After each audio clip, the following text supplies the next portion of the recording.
Hello sir, good to see you. कैसे हो आप? बढ़िया। आप कैसे हो? All well, all well. कैसे चल रही है सर लाइफ? बस कट रही है। कितना फर्क है टिस में और जेएनयू में?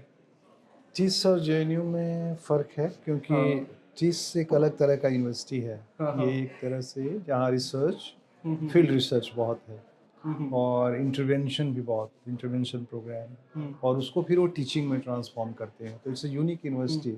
जेएनयू में क्या था, teaching hmm, and book based research mostly.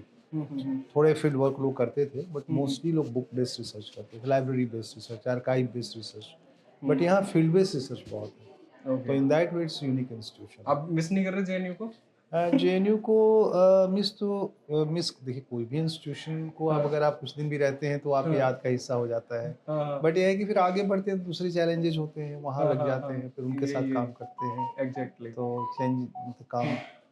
So sir, RSS पे आपकी बुक है इतनी खूबसूरत, और आरएसएस को एक आप नए तरीके से समझा रहे हो। हाँ हाँ तो आप प्लीज थोड़ा सा बताइए ना सर कि आरएसएस में आपने जैसे बताया कि वो एक ऑर्गेनाइजेशन ना हो, कि एक वो कल्चरल ऑर्गेनाइजेशन है जो धीरे धीरे इवॉल्व हो रही है। तो किस हाँ। तरीके से आरएसएस इवॉल्व हो रही है? आरएसएस बहुत एक यूनिक इंस्टीट्यूशन है। आप पूरी दुनिया में अगर आप के हम्म, ऑर्गेनाइजेशंस की हिस्ट्री को देखो हम्म, तो आपको आरएसएस जैसा इंस्टीट्यूशन नहीं मिलेगा, क्योंकि मोस्टली इंस्टीट्यूशंस जो हैं वो या हम्म, तो किसी एक थीम बेस्ड होते हैं हम्म, या पॉलिटिकल बेस्ड होते हैं, पॉलिटिकल एक्टिविज्म, हम्म, या फिर सोशल जो जो इंटरवेंशन होगा वो भी एक तरह का होगा, हम्म, या मान लीजिए पॉलिटिकल चेंज की लड़ाई लड़ रहे हैं कहीं कहीं, हम्म, तो वो एक तरह से पॉलिटिकल सेंटर्ड होगा। ये एक तरह से सोशली रूटेड ऑर्गेनाइजेशन जिसका सोशल हम्म, कनेक्ट बहुत है, through hmm, various means, through various mediums,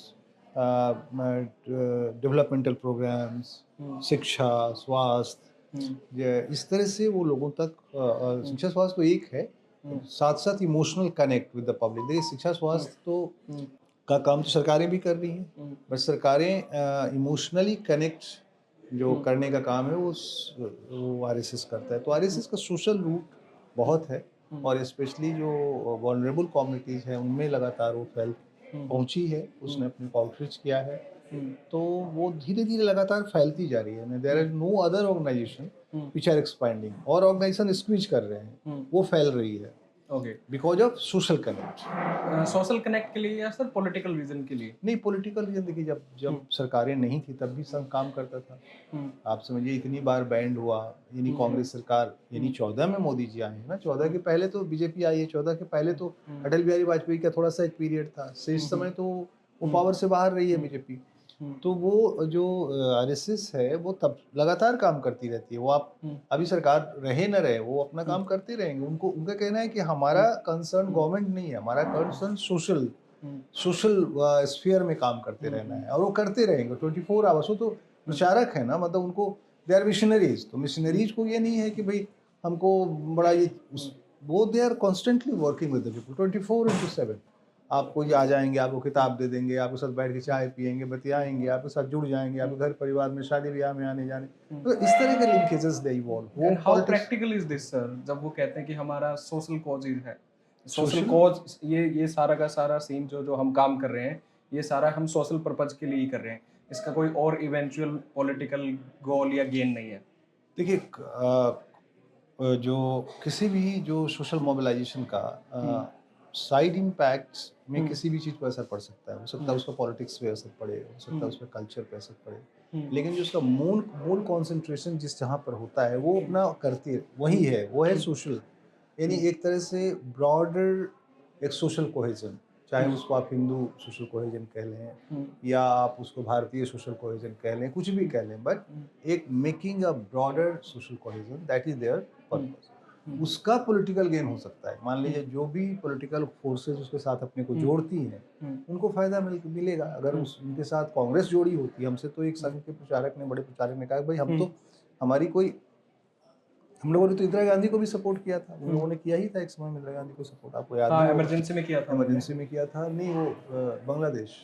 Bengal. Emergency नहीं, इमरजेंसी में तो नहीं किया था, नाइनटीन 71। इमरजेंसी में तो खिलाफ किया था यार, ऐसा तो नहीं। बोलोगे तो इमरजेंसी में भी उन्होंने कहा था कुछ, एक नहीं नहीं, लेटर इमरजेंसी में तो लेटर। इन्होंने बहुत खिलाफ किया था। जेपी मूवमेंट में देवरस, हाँ, जेपी मूवमेंट के कारण ही तो इमरजेंसी आई। हाँ, हाँ, और जेपी मूवमेंट के में संघ हाँ, बहुत ही एक्टिव था हाँ, जयप्रकाश नारायण के साथ। ओके। तो it was a anti emergency जो मूवमेंट था पूरा संघ ने लीड किया, मतलब संघ का सपोर्ट था। देवरस पहली बार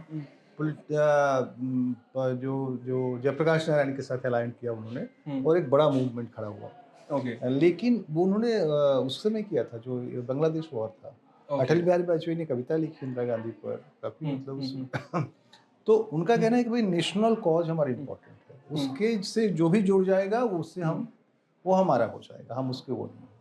तो सर आपको नहीं लगता कि नेशनल कोच की अगर एक बात करते हैं तो ये एक सिविलाइजेशनल प्रोजेक्ट है जिसमें नेशनल और नेशनलिज्म को भी इन्होंने एक तरीके से अपना कॉपीराइट उस पर कर लिया है कि यही नेशनलिज्म और नेशनल कोच होगा जो हम कर रहे हैं, और इसी से जो जुड़ेगा उसी को वो देखो आप पॉलिटिकल गेन ये मिलेगा। जो आप बात कर रहे हो ना, इसमें कंफ्यूजन है civilisational project and national project. Civilisational project क्या है? सिविलाइजेशन, भाई India is a civilisation, India is a culture, और कल्चर सीमाओं में बंद के नहीं रहता। हो सकता है हमारा पहले साउथ एशिया में, अफगानिस्तान में भी हमारा आना जाना था, बहुत सारे जगहों पर था। तो मैंने India as a ethos and value migrated to different part of South Asia. तो वो एक तरह से अगर आप देखो तो that is civilisational project. India is a not an in that way boundary based nation, it's a civilisation. Indian civilisation जिसको कहते हैं ना, हो सकता है अमेरिका में भी कुछ रहने वाले इंडियन सिविलाइजेशन का लोग हो। तो इंडिया इन दैट वे। अब नेशन क्या होता है? नेशन एक बाउंड्री होती है, और बाउंड्री होती है तो नेशन का ये जो डिफिनीशन है ये मॉडर्न डिफिनीशन है, यानी जो जो वेस्टर्न इन्फ्लुएंस आया है नेशन, जो कि नेशन स्टेट से जुड़ा हुआ है, यानी नेशन होगा एक नेशन स्टेट होगा। लेकिन इंडिया एज ए नेशन पहले से भी बिना विदाउट नेशन स्टेट रहा है। तो इन that way Indian nation, India is interesting. तो उसमें संघ अगर अपने को संघ तो मानता ही है कि भाई India is a civilisation project, और सिविलाइजेशन प्रोजेक्ट में जो नेशन है, इंडिया एज ए नेशन, ये पहले से जो हमारा रहा है वो नेशन स्टेट वाले कॉन्सेप्ट में नहीं रहा है। वो एक सोशली इम्बेडेड नेशन के रूप में रहा है। चाहे वो आप मौर्य साम्राज्य को देख लो, लिच्छवी गणतंत्र को देख लो, या आप जनपद और वो सब जनपद वगैरह, हिंदू पॉलिटी जो किताब है के जायसवाल की 60s में लिखी थी उन्होंने, या आप उनको देख लो, कलिंगा जो ट्राइबल डेमोक्रेसी थी उनको देख लो। तो यानी इंडिया में भी बहुत तरह की डेमोक्रेसीज थी। एक तरफ लिच्छवी था, दूसरी तरफ कलिंगा था, तीसरी तरफ हमारा वो था जो मगध का एक जो चाणक्य के देख, क्योंकि मगध तो एक एम्पायर के रूप में इमर्ज कर रहा था। तो वहाँ का जो डेमोक्रेसी था उसका एक एम्पायर शेपिंग हो रही थी, क्योंकि ह्यूज हो रहा था। जब आप ह्यूज होते हैं तो आप में बहुत सारे चेंजेज आते हैं। तो ये तो है। और आपको नहीं लगता सर कि आरएसएस ने एक प्रोप्राइटरशिप कर ली है अपनी सिविलाइजेशन और हिंदुस्तान नहीं, के आरएसएस कोई प्रोप्राइटरशिप नहीं करती। आरएसएस तो कहती है आप ही ले लो ना क्लेम। ये आप जो टेलीविजन पे आप जो कर रहे हो डिस्कशन, इसको आप करते रहो उस पे, आप यू बिकम ए प्रोप्राइटर, वो उससे कोई मतलब नहीं है। They are in that way. RSS never claim for anything. वो एक बैकड्रॉप से रह के एक स्थिति बना देती है, उस स्थिति से आपको, अगर आप कोई बड़े कॉज की तरफ पहुंच जाए तो पहुंच जाए, नहीं उसमें आपने ये देखा होगा कोई भी लीडर, आरएसएस का कोई भी एक लीडर नहीं होता है। मोहन भागवत एक विचार के प्रतिनिधि की तरह होते हैं, या जो भी संघ, बहुत सारे सरसंघ चालक आए चले गए, वो आदमी के रूप में तो नहीं जीवित रहते ना, वो एक वैल्यू इंस्टीट्यूशन के रूप में। तो संघ is a value institution that way, व्यक्ति विशेष नहीं। व्यक्ति विशेष नहीं। पर सर अगर उनकी वही फर्क है। जैसे हमारा और जो देखो किसी भी और पार्टी और भी कोई इंडिया में किसी भी ग्रुप के पास, आइडियोलॉजी के ग्रुप के पास संघ जैसा संगठन नहीं है। बिल्कुल नहीं है। चाहे लेफ्ट को देख लो, चाहे कांग्रेस को देख लो, किसी के पास नहीं है। उनमें व्यक्ति इंपॉर्टेंट नहीं है, उनमें सोशल कॉज इंपॉर्टेंट नहीं है। बहुत इंटरेस्टिंग ऑर्गेनाइजेशन है, मतलब उस पर तो लगातार स्टडी होना चाहिए। प्रायः उनको हम लोग बाहर से देखते हैं और एक स्टेरियोटाइप बना करके उसको फिक्स कर देते हैं। हाँ, तो उससे बहुत घाटा होता है, एक तरह से हमारी अपनी अंडरस्टैंडिंग को घाटा होता है। ओके। हम गलत समझते हैं चीज़ों को। अच्छा, सच कह रहा हूँ तुमसे। मैं तो तुम अगर आप एक 5 साल का प्रोजेक्ट करो संघ पर, जाके स्टडी करो गाँव-गाँव, देखो कैसे जहाँ वो काम कर रहे हैं, कैसे कर रहे हैं, क्या कर रहे हैं। मैं ये नहीं कहता कि हर जगह वो सफल ही हो रहे हैं, लेकिन जहाँ सफल हो रहे हैं उनकी कहानी तो देखो। पर सर जैसे व्यक्ति विशेष का नहीं, एक थॉट की आप बात करी, पर व्यक्ति विशेष तो ऑलरेडी भारी पड़ रहा है संघ और पार्टी दोनों के ऊपर। कहाँ पर व्यक्ति विशेष, अगर पॉलिटिकल आउटफिट से हम बात करें, व्यक्ति विशेष की आप बात नहीं करते, एक थॉट की बात करते हो, तो व्यक्ति विशेष के हिसाब से ही आज संघ और भारतीय जनता पार्टी चल रही है। आपको ये नहीं लगता? भाषण सुना था जो हमारे मोहन भागवत का दिल्ली में जो दिया था उन्होंने, जो लेटली संघ के 100 इयर्स पूरा होने पर, हम्म अभी फरवरी में मुंबई में भी है, उसमें उन्होंने बहुत सारे इस तरह के प्रश्नों को क्लियर किया था। आप कहीं उसका रिकॉर्डिंग मिल जाए तो सुनना, तो ढेर सारे मन के प्रश्न दूर हो जाएंगे, क्योंकि वो उनके लिए पॉलिटिक्स इज ट्रांजिटरी फेज, वो इम्पोर्टेंट नहीं है। व्यक्ति वहाँ पे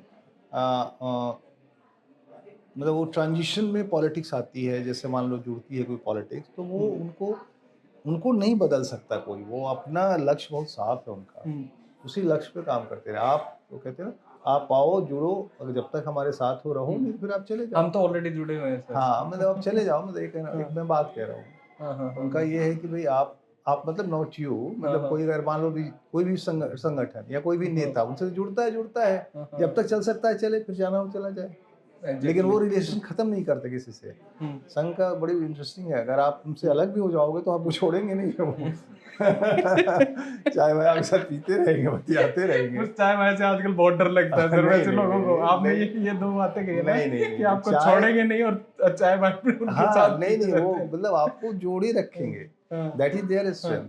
हमारे और पार्टियों क्या है, जैसे आपने उनके साथ छोड़ा, आपने उसका विरोध किया, वो आपके खिलाफ हो जाएंगे, आपसे बात करना बंद कर देंगे, आपको चाय पे बुलाना बंद कर देंगे, चाय पीना बंद कर देंगे आपके साथ। मतलब दे डोंट अंडरस्टैंड कि सोशल रिलेशन पॉलिटिकल आइडियोलॉजी में डिफर होने के बाद भी साथ साथ चल सकता है।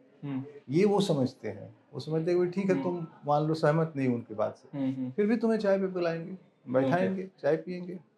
सर जैसे आपने एक बात और बुक में लिखी है कि भाई संघ जो है वो मार्जिनलाइज्ड कम्युनिटीज के पास जा रहा है, दलित के पास जा रहा है, ट्राइबल्स के पास जा रहा है। तो आप एक चीज देखिए, जैसे हम भील ट्राइब की बात करें तो वहाँ पे भील ट्राइब के वहाँ पे एरिया में बहुत सी संघ की शाखाएं खुली हैं, और उनको भी वो एक तरीके से कहते हैं कि ये सब वनवासी हैं, ये आदिवासी जो हैं।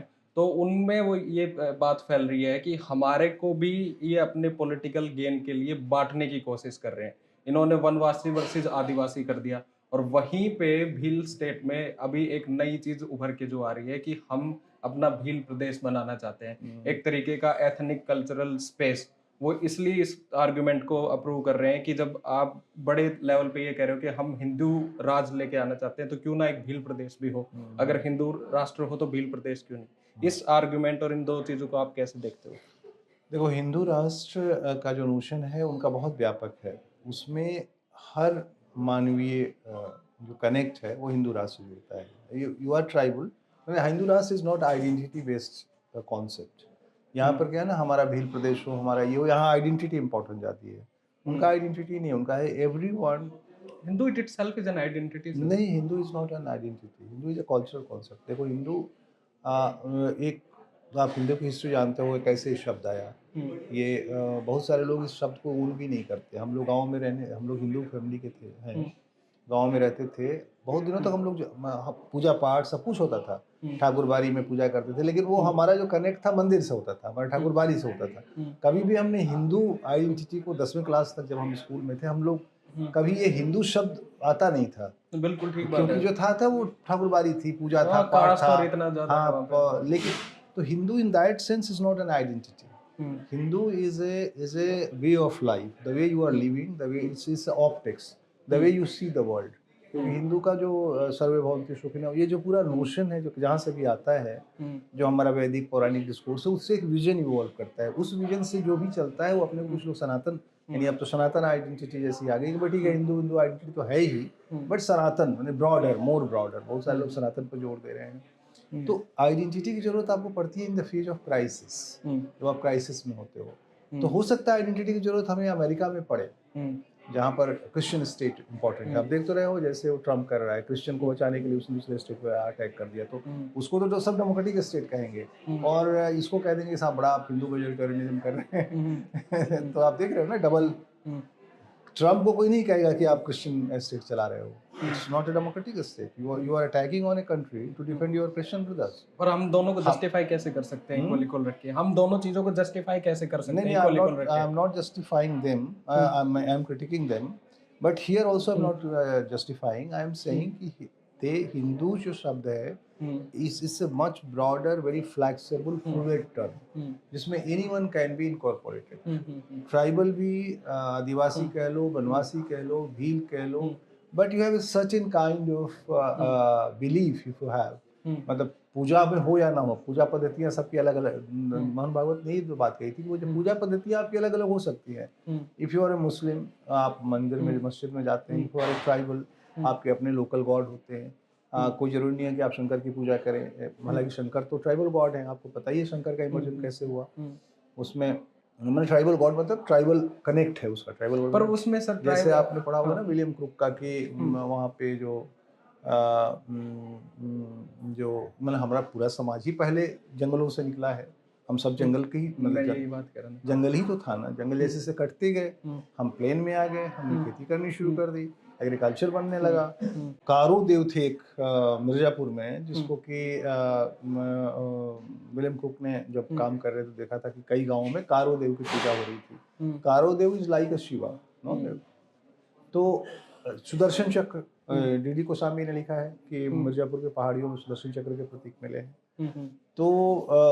तो ये जो इसका मतलब कि उनका एक मेमोरी कनेक्ट, जिसको आप आज हिंदू कह लो चाहे जो है उससे है, तो they are part of that's why आप देख रहे होगे कि द वे द आइडेंटिटी कहते हैं ना, जो गर्व दिवस उनके हीरोज आइकॉन्स को सेलिब्रेट कर रही है गवर्नमेंट, वो इसलिए कि भाई उनको मार्जिन पे नहीं रखना है, they should be part of और मेन डिस्कोर्स। हालांकि मेन कुछ होता नहीं है, जो मार्जिन है वही मेन है।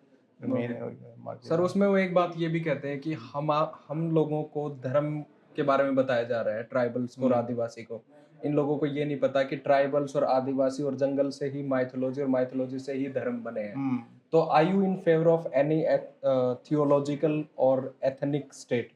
नहीं, देखो, I am not in favor of any theological state, and no one is trying for that. जैसे कौन कहते, सूर्य की पूजा तो सब करते हैं, चंद्र की पूजा सब करते हैं। हम लोग कहीं सूर्य पूजक रहे हैं, कहीं चंद्र पूजक रहे हैं, कहीं, उसका ट्राइबल से मतलब नहीं है। सूर्य तो सभी के है ना। तो ट्राइबल के लोकेशंस के कारण ये है कि हमने खास जो लोकल डिटीज हैं जिनको एक्सप्लोर किए थे, वो भी हमारे जुड़े। आप उनको मायानंद मिश्र का उपन्यास पढ़ो, बताते हैं कैसे यहाँ पे जो समूह मिले एक दूसरे से, शादी विवाह कैसे शुरू हुए, कैसे एक दूसरे से, ये जो नागवंश है, तो फिर नाग थोड़ी होते थे, वो तो एक क्लैन था, तो नागवंश है, ये सारे तो हमारे ट्राइबल ओरिजिन के हैं। तो नाग की पूजा हमारे हिंदू धर्म के मुख्य पूजा में से है। तो आप चाहे हिंदू कह लो, चाहे आप उसको नागवंश कह लो, चाहे कुछ भी कह लो, but that's why we have 84 crore देवी देवता हमारे हैं, क्योंकि it's a broader platform of living, seeing the society in the same way. That is the Hindutva, whatever कुछ भी कह लो, शब्द जो भी कह लो, हम शब्द पे नहीं जाते हैं। Okay. ऑप्टिक्स सही है। Sir, why does history matters a lot for RSS? देखो, हिस्ट्री मैटर फॉर एवरीवन, क्योंकि हिस्ट्री के बिना कोई समाज रहता नहीं है। समाज का जो बेसिस है वो हिस्ट्री होती है, क्योंकि हिस्ट्री से आपको फ्यूचर का विजन मिलता है। तो अगर आपको री इन्वेंट करना है आपको, तो री इन्वेंट कहाँ से करेंगे? हवा से तो करेंगे नहीं, आपको पास्ट में जाना पड़ेगा। और पास्ट क्या होता है? Past is always is a kind of, past में क्या होता है, 1000 चीजें हैं। अब 1000 चीजों में से आपको 4 चीज जो आपको आपके नए समय के चैलेंजेस को मीट करने के लिए जरूरी है, वो आप चुनते हैं। चुन के उससे आप एक फ्यूचर बनाते हैं। ट्रेडिशन, जिसको हम कहते हैं, ट्रेडिशन को हम रीमेक करते हैं समय के साथ।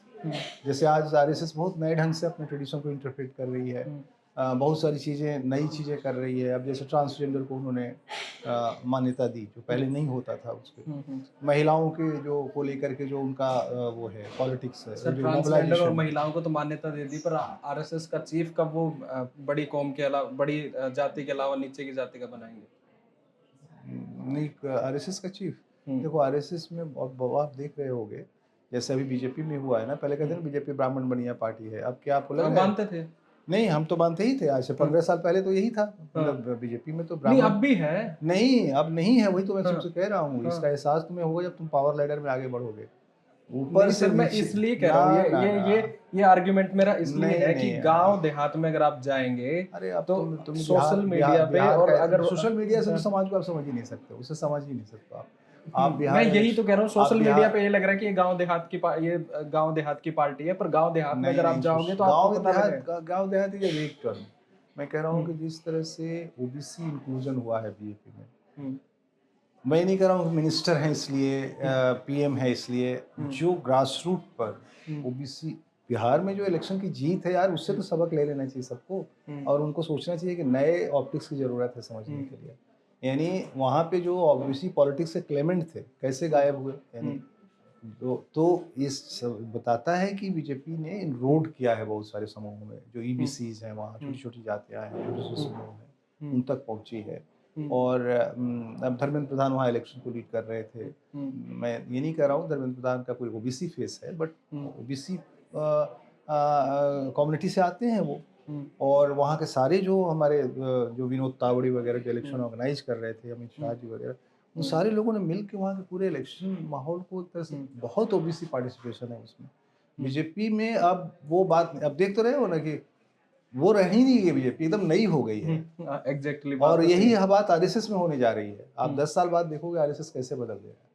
ट्रांसफॉर्मेशन चल रहा है बहुत तेजी से। पर बिहार इलेक्शंस को प्रशांत किशोर और ये सब लोग तो कहते हैं कि एक बड़ा स्कैम था, आपने पैसे बांटे डायरेक्ट लोगों को, नहीं, उस नहीं, वो अलग पैसे तरीके से, देखो, उसकी वजह से बीजेपी की जीत नहीं, हुई। पैसे बाँटने वाला जो आर्गुमेंट है वो सभी देखो, आपने किया था ना, वो पैसा बाँटना नहीं है। मैं उसको कहता हूँ सोशल वेलफेयर पॉलिटिक्स, आप भी जानते तो हो, हम भी सोशल जानते वेलफेयर हैं। सुन लो पॉलिटिक्स मेरी, चुनाव मैं नहीं, नहीं, से मेरी बात पहले बाद में भी तो हो नहीं, सकती है सर। सुनो, social welfare politics is a continuous process. उसमें क्या होता है, आप एक चीज़, हमारी बहुत सारी कम्युनिटीज़ हैं, फ़र्क क्या है बीजेपी पॉलिटिक्स में अदर्स में, कि बीजेपी अदर्स जो है मोस्टली रिजर्वेशन पर जोर देते थे, रिजर्वेशन बेस्ड पॉलिटिक्स है ना, डिस्क्रिमिनेशन, रिजर्वेशन बेस्ड पॉलिटिक्स। ये कहते हैं रिजर्वेशन रहे, लेकिन साथ साथ सोशल सपोर्ट से हम उनमें कैपेसिटी टू एस्पायर डेवलप करेंगे। कैपेसिटी टू एस्पायर नहीं आएगा तो रिजर्वेशन का फ़ायदा कैसे कोई लेगा? तो ये गरीबों में सोशल सपोर्ट दे के उनको उन्होंने कैपेसिटी टू एस्पायर विकसित किया। उस एस्पायर के कारण वो आज नौकरी में जाने के लिए, रिजर्वेशन के लिए, बहुत सारी चीज़ें उनमें, पॉलिटिक्स में जाने की आकांक्षाएं आ गई हैं। अब वो जो आकांक्षा आई है, वो आकांक्षा क्या होती है, जिसको हम बेनिफिशियरी कॉन्शसनेस कहते हैं, हमारी कभी नई किताब आने वाली है उसमें। वो क्या होती है कि वो कॉन्स्टेंटली इवॉल्व करती है। अगर आप उसको एक समय के बाद एड्रेस नहीं करेंगे तो फिर वो शेर की सवारी की तरह होती है, आपको गिरा करके आप ही वो खा जाएगी। जैसे आपके साथ हुआ, आपको खा गई ना वो, क्योंकि आपने उस चेंजिंग एस्पिरेशन को नहीं समझा।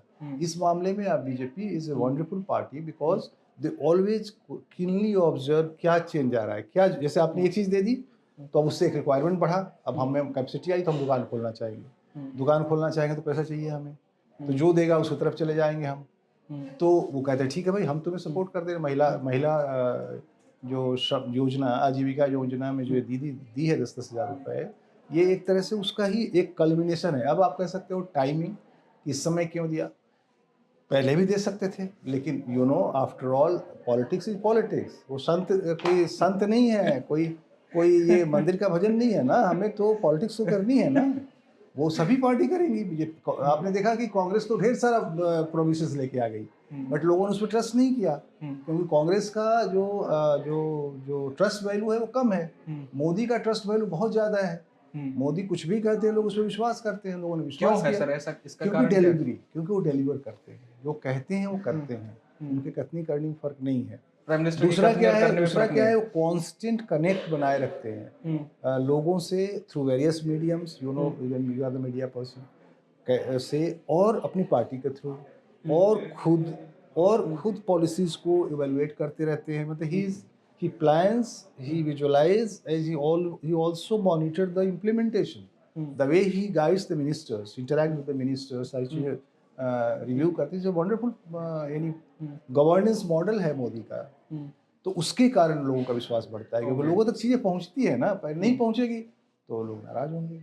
ये ठीक है कि 100% नहीं पहुंचती होगी, लेकिन 90% पहले जो 60% 40% पहुंचता था, वो 95% हो गया है, 90% हो गया है डिलीवरी का। ओके, पर सर इसमें एक इंटरेस्टिंग चीज ये है कि जब इनकम और हम ये कैश फ्लो की और इन सब की बात करते हैं, तो हम 4th लार्जेस्ट इकोनॉमी है, पर 80 करोड़ लोगों को हम फ्री फूड दे रहे हैं। साथ ही साथ 26 करोड़ लोग हमारे नरेगा में रजिस्टर्ड हैं, जिसमें से 13 करोड़ लोगों ने पिछले साल काम भी किया।